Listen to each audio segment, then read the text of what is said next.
ഇപ്പോൾ നമ്മൾ ഇപ്പോൾ ഇത്രയും വർഷത്തെ ഗ്യാപ്പ് ടു ഹരിഹർ നഗറിലേക്ക് എത്തുമ്പോൾ 18 വർഷത്തെ ഗ്യാപ്പ് ഉണ്ടല്ലോ.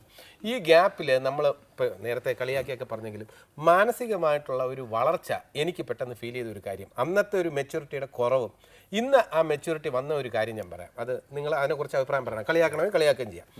അന്ന് ഇൻ ഹരിഹർ നല്ല ഉന്നം മറന്നെടുത്തപ്പോൾ നമ്മൾ ബൈക്കിൽ 2 ബൈക്കുണ്ട്.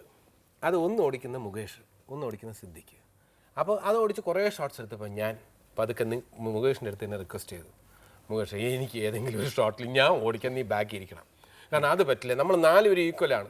അപ്പോൾ ഞാൻ ഓടിക്കണം ഒരു ഷോട്ടിൽ. അപ്പോൾ മുകേഷും സിദ്ദിഖും ലാലും എല്ലാവരും കൂടെ പറഞ്ഞു, നിങ്ങളെല്ലാം കൂടെ പറഞ്ഞു. അങ്ങനെ ഞാൻ ഓടിക്കുന്നു ബാക്കിൽ, 1-2 ഷോട്ടിൽ മുകേഷ് ബാക്കിൽ വന്നു, അശോകൻ ഓടിച്ചു, സിദ്ദിഖ് ബാക്കിൽ വന്നു. എന്നാൽ ടു ഹരിഹർ നഗറിൽ എത്തിയപ്പോൾ ഇതേപോലെ വന്നപ്പോൾ നിങ്ങൾ ഓടിച്ചപ്പോൾ ഞാൻ ഓടിക്കാമെന്ന് പറയാൻ എനിക്ക് തോന്നിയില്ല. അതൊരു അന്നത്തെ എൻ്റെ ഒരു മെച്യൂരിറ്റി കുറവായിട്ട് ഞാൻ വിചാരിക്കുന്നു. ഇന്ന് വന്നപ്പോൾ മുകേഷ് ഓടിച്ചിട്ട് ഞാൻ ബാക്കിൽ ത്രൂ ഔട്ട് ഞാൻ ബാക്കിലിരുന്നാണ് വന്നത്. അപ്പോൾ അതിൻ്റെ ഒരു നമ്മൾ over A period of years അതിൻ്റെ ഒരു മെച്യൂരിറ്റി ആക്ടിങ്ങിൽ എവിടെ ഇരിക്കുന്നു, ഇത് പറഞ്ഞ പോലെ കോസ്റ്റ്യൂമിൻ്റെ എവിടെ ഇരിക്കുന്നു, എന്തിരിക്കുന്നു എന്നുള്ളതൊന്നും ഇമ്പോർട്ടൻ്റ് അല്ല. ഇതിനെക്കുറിച്ചുള്ള ചർച്ചകൾ ക്ഷണിക്കും. അല്ല അത് ശരിയാണ്. ഇപ്പം അത് മാത്രമല്ല, ഇപ്പോൾ അന്നങ്ങനെ നമ്മൾ ഒരു ഇമ്മച്യൂർഡായിട്ട് പെരുമാറിയെന്ന് അങ്ങനെ മുഴുവനായിട്ടും പറയാൻ പറ്റില്ല. ഇപ്പം നമ്മൾ ആ റിസബാവയുടെ ഡെന്നിൽ നിന്ന് രക്ഷപ്പെടുന്ന സമയത്ത് ഈ കണ്ണടച്ച് കാണിക്കുമ്പോൾ ആക്ടിങ് ആയിരുന്നില്ല എന്ന് ചോദിക്കാൻ പറയുന്നത് അന്ന് മുകേഷാണ്.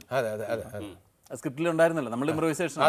അത് തിയേറ്ററിൽ ഏറ്റവും കൂടുതൽ ചിരി ഉണ്ടാക്കിയതും ജഗദീഷിന് ഏറ്റവും കൂടുതൽ കൈയടിയുണ്ട് അത് അന്ന് മുകേഷാണ് പറഞ്ഞത്. അങ്ങനെ കണ്ണടിച്ച് കാണിക്കുമ്പോൾ വെറുതെ റിയാക്ഷൻ പോരാ, അവൻ ചോദിക്കട്ടെ ആക്ടിങ് ആയിരുന്നല്ലേ എന്ന് പറഞ്ഞു. അല്ല അന്നും അത്തരം ഞാൻ പറഞ്ഞു വേറൊരു കാര്യമുണ്ട്. അന്നത്തെ ഒരു സംഭവം എന്ന് പറഞ്ഞിരുന്നാൽ സിനിമയിൽ ഇത്രയും വർഷങ്ങൾക്ക് മുമ്പെന്ന് പറയുമ്പോൾ നമുക്ക് ഓരോരുത്തർക്കും അതിൻ്റെ ഒരു ഡ്രൈവും ഒരു സ്പിരിറ്റും വേറൊരു തരത്തിലായിരുന്നു. ഒരു സ്ട്രഗ്ലിങ്ങിന്റെ കൂടെ പീരീഡാണ് അന്നത്തെ പീരീഡ്. അതാണ് ഇന്ന് ആ സ്ട്രഗ്ലിങ്ങിന്റെ പീരീഡ് അല്ല, ഇന്ന് നമുക്ക് നന്നാക്കണം എന്നുള്ള വാശിയാണ്.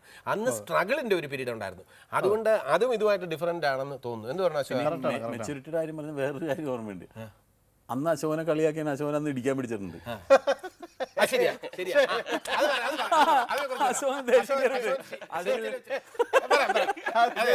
ഈ സെറ്റിൽ വന്നപ്പോ അശോകൻ ഏറ്റവും നല്ല സുഹൃത്തും അന്നും സുഹൃത്ത് തന്നെയാണ്. പക്ഷെ അന്ന് അശോകനെ കളിയാക്കുന്ന ടോളറേറ്റ് ചെയ്യാൻ ഒരു ദിവസം അശോകൻ എൻ്റെ അടുത്ത് പറഞ്ഞു, അതെ നിങ്ങൾ അങ്ങോട്ടും ഇങ്ങോട്ടും കളിയാക്കുന്നുണ്ട്, അത് കുഴപ്പമില്ല, പക്ഷെ എനിക്ക് എല്ലാം അതേപോലെ സഹിക്കാൻ പറ്റില്ല, അതുകൊണ്ട് എന്നെ ഇനി കളിയാക്കി. അല്ല ഞാൻ ചോദിച്ചോട്ടെ, അപ്പൊ അങ്ങനെ അതിന്റെ ഒരു കാരണം എന്താണ്? ആ കാരണം പറഞ്ഞു.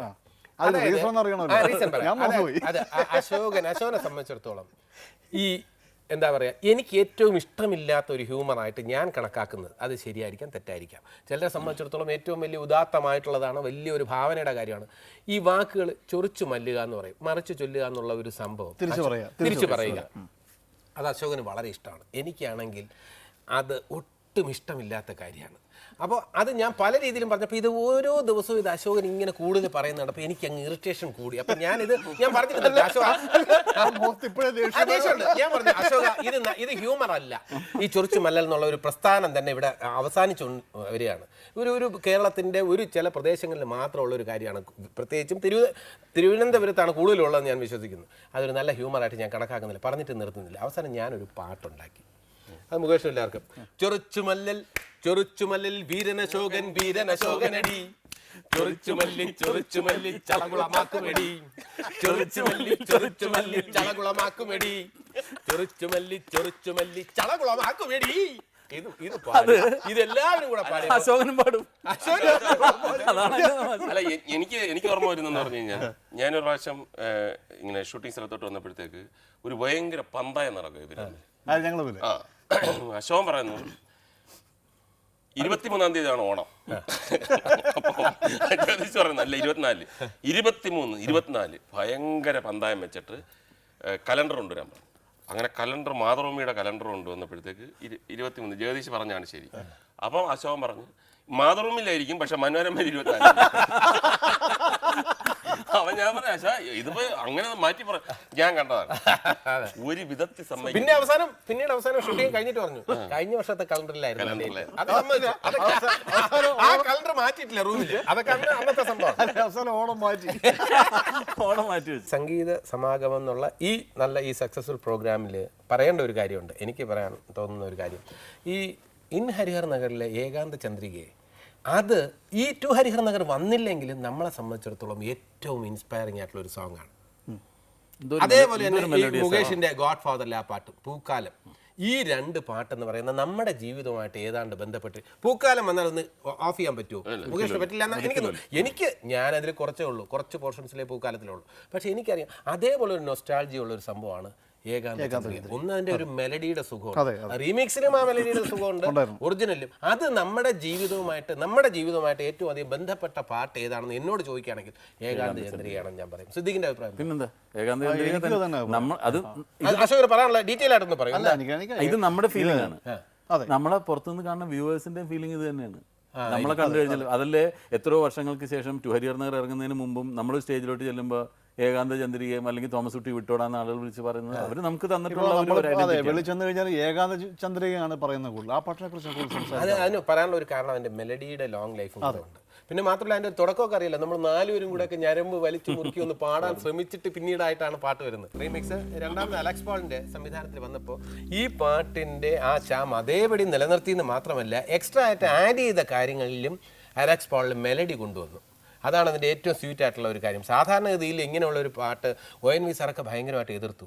മാണിക്യ വീണയുമായി കൊണ്ടുവന്നിട്ട് പിന്നെ അതിന്റെ റാപ്പൊക്കെ കൊണ്ടുവന്ന് മാണിക്യ വീണയുമായ മനസ്സിന്റെ താമര പൂവിലുണർന്നവളെ പാടുകില്ലേ വീണമീട്ടുകില്ലേ നിന്റെ വേദന എന്നോട് ചൊല്ലുകില്ലേ ഒന്നും മിണ്ടുകില്ലേ. That's a teacher for the cat. It's a big kid that I do. When she comes, she knows you can carry 11 teeth. Pizza Wolf has a piece. Has a natural level. ഇത് ONV sir എങ്ങനെ തെറി വിളിക്കാൻ? നേരെ മറിച്ച് അവിടെയാണ് Alex പോളിന് നമ്മൾ credit കൊടുക്കുക, അല്ലെങ്കിൽ ലാലിനും ക്രെഡിറ്റ് കൊടുക്കുന്നത്. 15 പിറന്നാളിൻ തിളക്കം പിന്നെ പതിവായി ചെറുതാകും ചെറുപ്പം. When I'm with you, I lose my heart. When I'm away, you make me cry, cry, cry. അലഞ്ഞൊറിഞ്ഞൊടുക്കുന്ന മനസ്സേ നിന്റെ മിഴിക്കുള്ളിൽ നിനക്കെന്തൊരിളക്കം.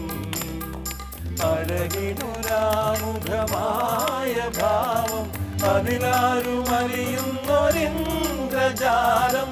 അഴകിനൊരാമുഖമായ ഭാവം അതിലാരും അറിയുന്നൊരിന്ദ്രജാലം. പാലൊത്ത ചേലൊത്ത രാവാടയണിഞ്ഞത് കുളിരിനോ കൂട്ടിനോ എന്റെ കരളിലെ പാട്ടിനോ. അപ്പൊ അത് വന്നപ്പോ ഇംഗ്ലീഷ് തന്നെ ഇതുമായിട്ട് നന്നായിട്ടൊന്ന് ചേർന്നിട്ടുണ്ട്. അപ്പൊ അതുകൊണ്ട് ആ ഫീല്, ആ സംഭവം ഓരോരുത്തരുടെ ഇമാജിനേഷൻ, ഈ ഓരോ ക്യാരക്ടേഴ്സിന്റെ ഇമാജിനേഷൻ. സിദ്ദിഖാണെങ്കിൽ ഇത് ബ്ലെൻഡ് ആവുക എന്നുള്ളതാണ് ഏറ്റവും വലിയ കാര്യം അല്ലേ. എഞ്ചിനീയർ ആയിട്ടുള്ള ആ പിന്നെ ഹെൽമെറ്റ്, പല്ലുപറിക്കല് ഹെൽമെറ്റ്. ഇവിടെ മുകേഷ് ആണെങ്കിൽ ആന കുത്താൻ വന്നാൽ, പിന്നെ അശോകന്റെ ആണെങ്കിൽ, തോമസ് കുട്ടി ആണെങ്കിൽ ചട്ടയും മുണ്ടൊക്കെ കൊടുത്തിട്ട്